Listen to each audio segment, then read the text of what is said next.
টকা দিয়াৰ পাছতো 21 বছৰীয়া পুত্ৰক নাপালে হাজিৰা কৰা পিতৃয়ে। ৰঙিয়াৰ ধৰ্মেন্দ্ৰনাথ হত্যাকাণ্ডই উদঙাইছে বিজেপি কৰ্মীৰ স্বৰূপ।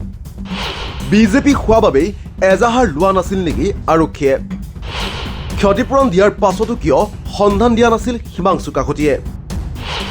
ৰঙিয়া ঘটনাৰ পাছতেই সন্দেহৰ আৱৰ্তত আৰক্ষীৰ ভূমিকা।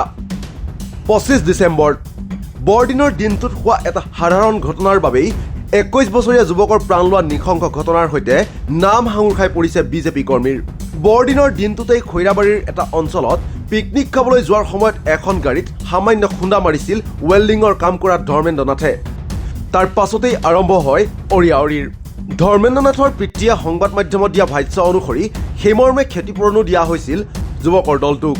7,000 টকা ক্ষতিপূৰণ দিয়াৰ পাছতো তেওঁলোকে এৰি দিয়া নাছিল ধৰ্মেন্দ্ৰনাথক। তাৰ পাছতে পৰিয়ালৰ লোকে এজাহাৰ দিবলৈ চেষ্টা কৰিছিল যদিও প্ৰথম অৱস্থাত আৰক্ষীয়ে লোৱা নাছিল গোচৰ। আৰক্ষীৰ এনে স্থিতিৰ পাছতেই সন্দেহৰ সৃষ্টি হৈছে যে ৰাজনৈতিক শক্তিৰ প্ৰভাৱৰ বাবেই এজাহাৰ ল'বলৈ মান্তি হোৱা নাছিল নেকি অসম আৰক্ষী। এই ঘটনা সন্দৰ্ভত কি ক'লে শুনক পিতৃৰ মুখেৰে। 25 তাৰিখে মোটামুটি গধূলি 4:30 বজাত আমি ফোন পালোঁ। 4:30 5টা বজাত ন 5টা বজাত ফোন পালোঁ। ফোন পাই আমাৰ পৰিবাৰে বহু মানুহ ফোন কৰিছে, ফোন পোৱা নাই। মোকো ফোন কৰি আছে আনকি ময়ো ফোন পোৱা নাই। তেতিয়া তেওঁ তালৈকে গ'ল, যাই পেলাই তেওঁ তাতে এতিয়া কোনো মানুহ নাই, এতিয়া শেষে হৈছে, ইয়াতে নাই। তাৰপিছত থানাত গুচি গ'লোঁ পৰিবাৰে আমাৰ। থানাত গুচি যায় হিমাংশুনাথ মোটামুটি 13জন মানুহ তাত হাজিৰ হৈছে আৰু আমাৰ পৰিবাৰলৈ থানাত হাজিৰ হৈছে।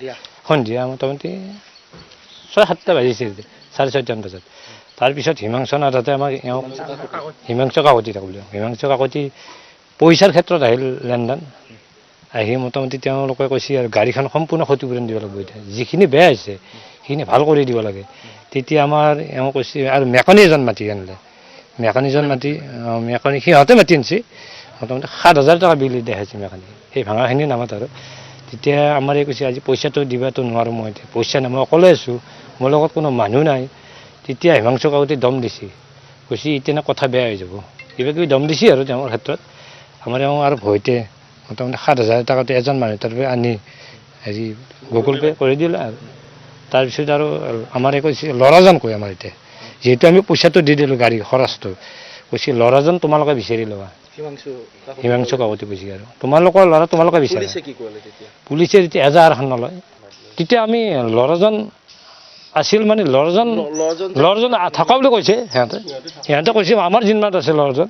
হিমাংশু কাকতি সিহঁতে কৈছিলে নাই, বিচৰা নাই গাফিলতি তাৰমানে সিহঁতৰ।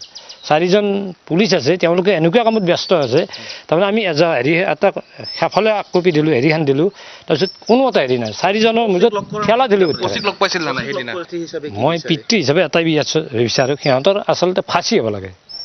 মোৰ মনৰ যেতিয়া শান্তি, মোৰ ল'ৰাটোৱে আত্মাৰ সৎগতি পাব আৰু দিন হাজিৰা কৰি মই ফুৰি আছোঁ। পৰিয়ালত মোৰ ছোৱালীজনী আছে, মা আছে আৰু ল'ৰাটো আমি 4জন আছিলোঁ। সেইখিনি সি গ্ৰিলৰ মিস্ত্ৰী কাম কৰিছিল। 21 বছৰ হৈ আছে, মোটামুটি 5 বছৰ হৈ গ'ল তাতে। আৰু কিন্তু কেইবাজনো এতিয়াও জালত পৰিব আছে। সেইখিনি মই অচিৰে অনুৰোধ কৰিছোঁ যাতে সেইখিনিও সোনকালে এৰেষ্ট কৰে আৰু। এতিয়া এই ঘটনাৰ পাছতে সৃষ্টি হৈছে বহুকেইটা প্ৰশ্নৰ। বনভোজ খোৱা প্ৰায় 400 মিটাৰ দূৰত থকা এটা পুখুৰীত উদ্ধাৰ হৈছিল ধৰ্মেন্দ্ৰনাথৰ মৃতদেহটো। কিন্তু পানীত পেলাই যদি 4 দিন থোৱা হৈছিলেই তেন্তে ফুলি নুঠিল কিয়, সেয়াও এতিয়া ৰহস্যৰ আৱৰ্তত। বনভোজস্থলীৰ তেনেই নিলগত কিদৰে 4 দিনৰ পাছত উদ্ধাৰ হ'ল মৃতদেহটো? 2 দিন ধৰি অভিযান চলোৱাৰ পাছত কেনেকৈ 29 তাৰিখে হঠাতে আৱিৰ্ভাৱ হ'ল মৃতদেহটোৰ? ধৰ্মেন্দ্ৰনাথৰ বাইক, ফোন অভিযুক্তসকলে নিজেই কিয় আৰক্ষীক মৃতদেহ উদ্ধাৰ হোৱাৰ পূৰ্বেই চমজাই দিছিল? টকা দিয়াৰ পাছতো কিয় জীৱিত অৱস্থাত নাথাকিল 21 বছৰীয়া দুৰ্ভগীয়াগৰাকী? প্ৰথম অৱস্থাতেই কিয় আৰক্ষীয়ে এজাহাৰ লোৱা নাছিল, সেয়াও এক গুৰুত্বপূৰ্ণ প্ৰশ্ন। সাধাৰণ কেইটকামানৰ বাবেই মানুহ ইমান নৃশংস হ'ব পাৰেনে?